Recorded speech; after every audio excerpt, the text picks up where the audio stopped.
li ma doon. te loo si jël tamit peut-être après dina am répercussion peut-être loo ko xam du nekk à l'instant T mais boo demee ba ci biir di nga si am ay gàllankoor. gars yi dañuy tegante xel la loolu la ñuy wax def te yàlla tax. non non non non non non mënul nekk parce que mënul tax parce que am na transparence am na transparence parce que boo jëlee ñetti secteur Tol Diaz Rue 10 ak Jéggi à péage bon ñun ñii di membre en fait membres yi comprendre xam nañ bu baax suñu wéeruwaay xam nañ bu baax ñu ngi koy doxalee parce que ñun jël ñu xaalis boo xam ne da nga def suñu poche parce que lépp loo xam ne dafay am traçabilité lépp bépp dépense bu ñu am dafa am traçabilité te bés bu ñu toogee assemblée générale bu su nekk nañ ne léegi nañ si def léegi nañ si def. léegi président xam nga ngoon am na.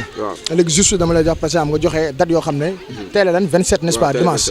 ngeen ñëw fii de Rue 10 après fan moo desaat. le 3 incha allah bu soobee yàlla. fan ñu ngi def Jéggi pont. waaw Jéggi à péage après le 10 incha allah bu soobee yàlla ñu ngi def Tol Diaz fii si ko juste en face que Doucouré. mais président loo leen xaar pour dem ay Cité Saba loo leen xaar pour dem ay Darou Salaam loo leen xaar pour dem pourquoi pas assurance yooyu yëpp ñu leen xaar quoi. en fait bon day def ndànk-ndànk rek. est-ce que am na ay membres sa dëkk assurance ñoo bokk si. en fait am na ay membres yoo xam ne dëkk nañ Cité Saba.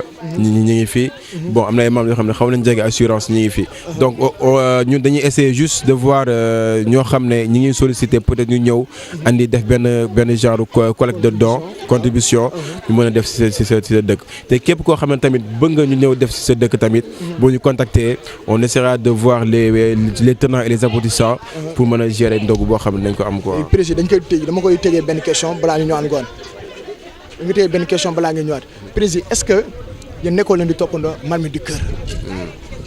non xam nga boo nee toppandoo. waaw. toppandoo day xaw a doy waar. comprendre nga non du ne toppandoo dafa nekk geste boo xam ne ñëpp mën nañ ko def. amaana sax am na ñu def te yàlla tax seen biir kër. te génnul amul télé amul rajo amul leneen. tout à fait. comprendre nga donc ñun lii affaire de secteur la affaire de koñ la affaire de jeune la. da nga ko def te yàlla tax te da nga ko def ngir jeunesse Kër Mbaye Fall. léegi yow président. soxla woo ay partenaires pour ñu jàpp si. bañu ma ko. waaw bañu ma ko mais tamit su ñëwee nga liggéey su ñëwee nga liggéey. duñu tere liggéey franchement. léegi président yow ba ngoon incha allah ba ñu joxe ndox mi. ok. li ma doon.